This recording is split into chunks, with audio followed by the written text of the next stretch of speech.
Good morning and happy Veterans Day, everybody. I promised to be on at 9:30. I think I'm a couple of minutes late.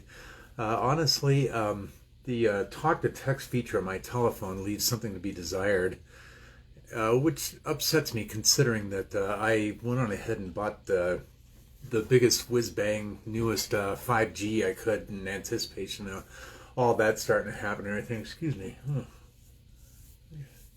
Okay. I am just going to go ahead and stay going here. No second takes, right? This is live. So, um, kind of waiting to see if anybody jumps on. And sometimes people do, but it stays on as a recording anyway. So, at some point, I'm just going to go ahead and start talking about what I want to start talking about.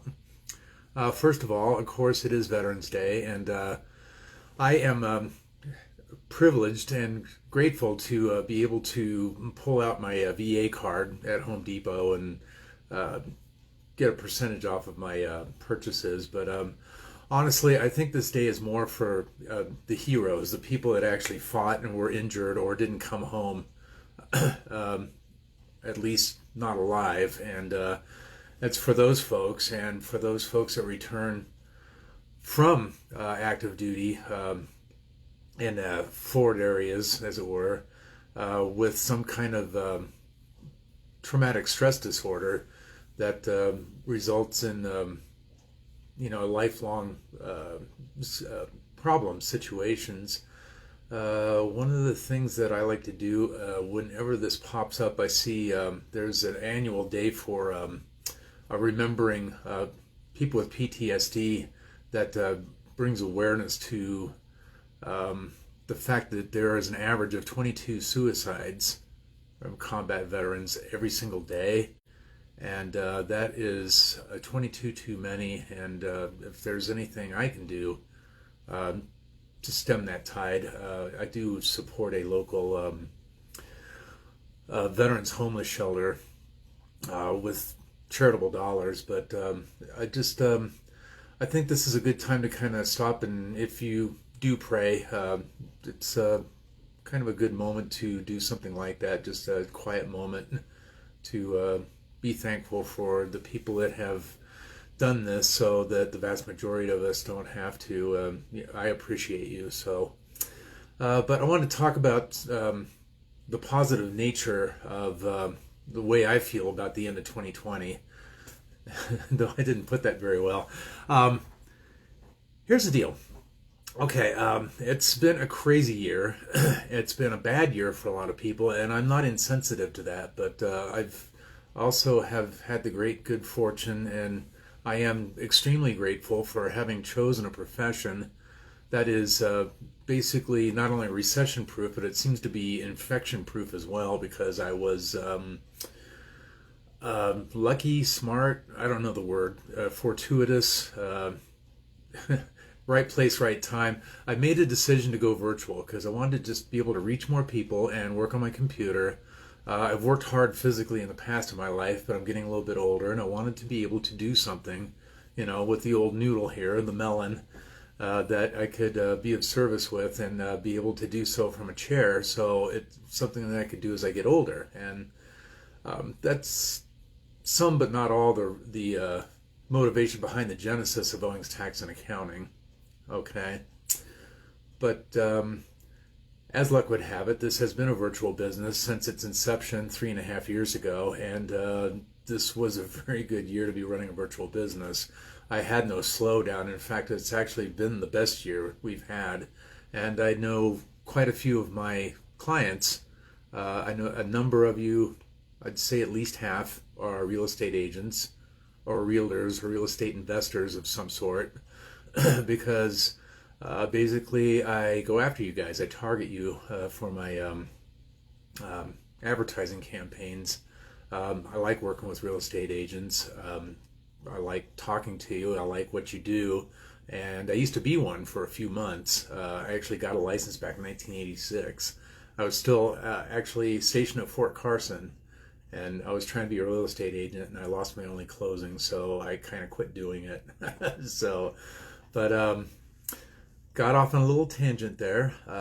Point being that at least here in Colorado, and I know in many of the other areas where I help people, I do have clients in other states. It's been a boom market, provided that there's any inventory to sell. That's one thing is there's very little inventory to list, but anything that it does get listed, it's a buyer's market. Excuse me, I beg your pardon. I said that exactly backwards. It's a seller's market right now.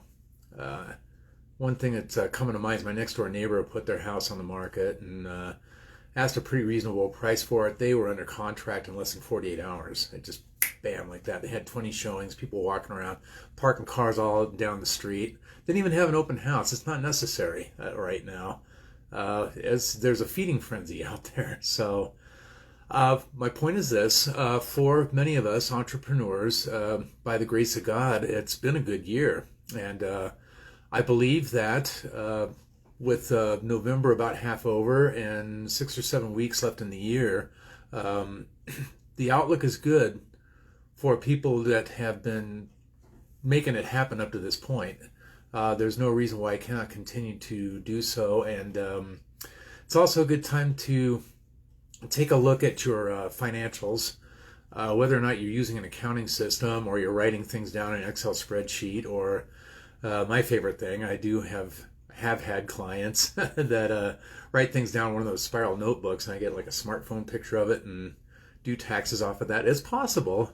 It's not the most fun way to do it. You usually have to have a phone call and interpret handwriting, but it's possible. Whatever way you keep your figures, your numbers, it's a really good time to take stock. One thing is, and if you watch me, read my posts, you know that I'm kind of on a soapbox about the S Corporation election. And it is an election because you basically choose it by filling out a form and sending it into the IRS. You can tackle it on your own. If you're my client and I'm doing one of those for you, I fax it so you get a confirmation report. So they can't say, well, you know, if you mailed it, did you send it trackable? I'm like, well, no, I just put a stamp on it. If you fax it, you've got evidence that you sent it. So, and plus it gets there quicker. So that election allows you to be taxed as an S corporation. And you can do that even if you're one person, limited liability company, one person, one man band, I like to call them. But I don't know, I guess that's a musician thing. But in fact, I think over 90% of all S corporations are sole owned, 100% owned by one person. What it does for you is it gives you an opportunity to take a reasonable compensation from your company and pay a reasonable amount of Social Security and Medicare tax, and then you're only paying income tax on the remainder of your net income. So that's the Cliff's Note version of why it's a good idea. When should you do it? When you start looking like your year's looking like you're gonna make over $50,000. We can actually backdate that. So let's say you're waiting to pull the trigger because for whatever reason, maybe it's your first year, for example, and well, we were all shut down in March and April. So you've got that going on, and let's say it's your first year and you're just kind of getting going and you're getting some mentorship from somebody, but you're like spending more money than you're making because you got all those fees you have to pay and everything. So let's say that it took you until summer or even more recently to actually get going making some real revenue. So being an S Corp's not a good idea if you're not making a lot of money because there's a lot of logistical things you have to do. And basically the accounting costs more, not only for the filings, but to get expert help to do it. It's more intense than doing a 1040. I'll just put it like that. Excuse me a second. So, but the thing of it is all of a sudden you start realizing, hey, I'm going to make about 50 or 60,000 bucks this year because of my last couple 3 months. I can do what's known as a late election, and we can actually sign you up for S corporation status effective January 1st of this year. That's why they call it a late election, because it goes back in time. The normal deadline's 75 days, but late elections, you can go back a little over 3 years, actually, if you want to. So it's possible to do that. Or if you're kind of borderline, but you're pretty sure that you're starting to really cook, January 1st is coming up. And by the way, if you're a real estate agent or pretty much anything else, and I do this for any small business, I just happen to know and work for a lot of realtors, but partly by design, but partly just because that's what I know. I know you're accounting. But I do help other people, and I like to basically see folks use the calendar year unless you have a really compelling reason not to, especially if you're married and that spouse is like a W-2 wage earner or whatever. Almost everybody's a calendar year filer. The only reason to do that is if you're in some kind of seasonal business. I always think of whitewater rafting. That was a job I had when I got out of the service, actually. I moved down to Slide and I was playing guitar in a blues band. And there was not a lot of money in that, which is what they don't tell you. But I was kind of scraping to try to find something to do, and I ended up learning how to drive a school bus and put raft trips in the river. It was a lot of fun, actually. And I got to get on what they call play boats. If you are working for the company, there'll be one or more boatmen on a day off. We'll just ask a few friends to come along and float down the river and go through some rapids. And what was my tangent about all that? The point was, they definitely have a fiscal year. Their year starts on April 15th. That's when they start doing training and all the BLM stuff and first aid and everything. So it makes sense for a business like that to have a fiscal year, but they're like way in the exception. Skiing would be another one, certainly, but on the other hand, the ski resort is connected to a hotel that can be open year-round, so it could still be calendar year. What I'm telling you here is be calendar year, really. You'll be happier, and so will the people that you work with. So having said that, if you're kind of borderline, you're thinking about going S-Corp, but you're just kind of starting to get to that point where the money's looking right, you can file for January 1st, 2021 right now and go ahead and send it in and let them process it. Quite often, when we did ours 2 years ago, I sent it in October, and we actually had it back before Christmas. So we knew we were going to be taxed as an S-Corp for the following year. Kind of helpful. So I guess the way I captioned this was I've got a bright, sunny outlook for the rest of this year. If you've been doing well, and if you have been doing well and you realize that you're spending time that you don't want to on trying to get your financials together, just keep in mind that you specialize in something so that somebody else doesn't have to try to figure it out on their own. I know you all laugh at people that sell things FSBO. So why would you do your own books? Honestly, get some help, and so you can spend your valuable time making the money that you know how to make. It actually usually nets out to where you do better if you're not spending all that time. It would take the average person, actually it does take the average layperson tax preparer, Joe taxpayer or Jane taxpayer, 13 hours to do a typical 1040. It does not take me that long. Okay, so you see my point? What would you be doing in that 13 hours? How valuable is your time? So I just wanted to kind of share that with you. You can take that with a grain of salt, or you kind of hoping to plant a seed of, for my sake, I quit doing things like changing the electrical sockets in my house or working on my car. I know I like working on my car. It's kind of a macho thing to do, get up under the car, pull that drain plug on the oil pan, all that stuff. I just don't do it anymore because of the time I'm losing. I could be serving somebody, doing something of service for someone else, and in that amount of time, I can develop the revenue to more than afford the guy that will change the oil for me. So that's what a good accountant will do for you too. So I said that I would answer questions if anybody has any, and I'm very happy to do that now. I'm going to start hitting the wave button because I got 4 people on here, and thanks for hanging in there with me, you guys. I appreciate that. So I waved to a bunch of you, and any questions at all, I'm actually going to bring up my computer, even though I'm talking to you on my phone. I might be able to do both. Let's see if that works. So if you have any tax question at all, it's like a free Q&A, no charge. Okay, anything. Let me. And while you're thinking, let me see if I can do this. Nope, I'll have to answer it on the phone. I'll bet you guys knew that. Sorry. I love the technology, but I came into it relatively late in life. I'll talk about a little trivia thing here. Who can remember those big black rotary telephones that you bang the handset down when you're mad and you never can crack it because they were actually made out of solid plastic, not like the way stuff is made today? Does anybody remember those? My entire childhood into my adulthood, I know there were Princess phones out there. We just didn't have one at my house and didn't need it. You know, you dial and it goes.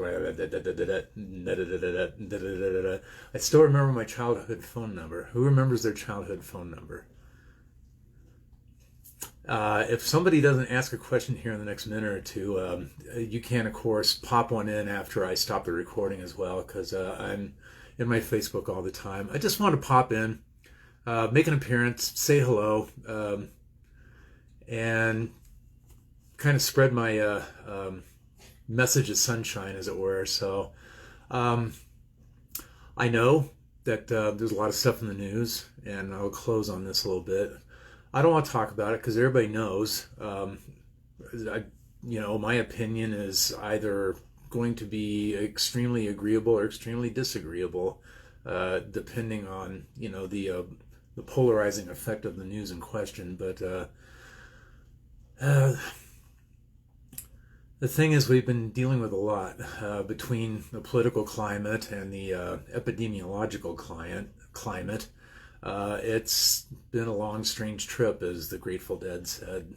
So the main thing is that, like any soreness, injury, anything, it heals. Just like if you fall down and scrape up your knee or hit your head and it bleeds, eventually it clots, it heals, and we get better. And we are getting better. And I know there's an upswing, so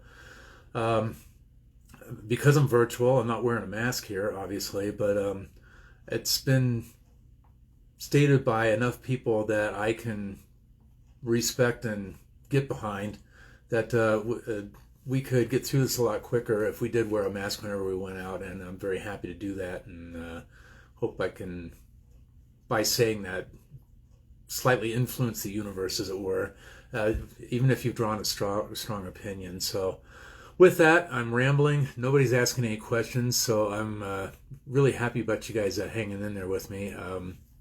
Hopefully it was entertaining, whatever you were doing when you stopped and started watching this instead. I appreciate you. So guys, have a great day, and stay abundantly healthy.